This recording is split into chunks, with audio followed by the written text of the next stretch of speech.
Hello, I'm Steve Dodds, Product Marketing Manager for Domino for Secondary Products. Today I'd like to show you our M230i Titan system and show you our 4S core values behind our design.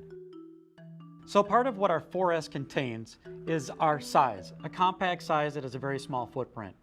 Number 2, we employ safety so that there's elimination of pinch points. Number 3, simplicity of design, where we incorporate a very easy user interface.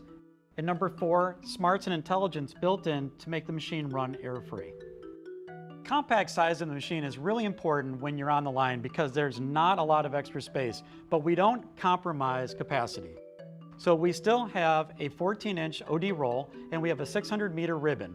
Allows the same capacity as the other units on the market, but in a much smaller footprint. Another one of our core 4S values is safety. Safety is paramount on a machine that runs autonomously. For our system, we've incorporated safety in our TAMPad. Any kind of collision detection, operator's hand or anything else will stop the machine from running, as well as a removal of a cover or an opening of the nip lever. These will all stop the machine from functioning and prevent an operator from getting further hurt.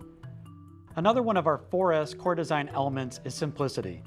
And simplicity comes in the form of preventative maintenance and ease of long-term maintenance. That's why we've made it so it's simple for our operators to work on this equipment and prevent unscheduled downtime.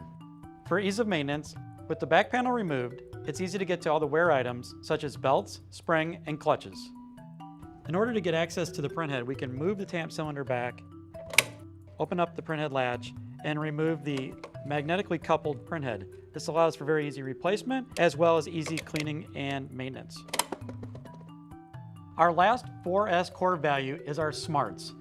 What we do for intelligence on our TAMPad is to make sure that until we've arrived in the home position, we don't feed another label. And we do that with a sensor inside the actuator.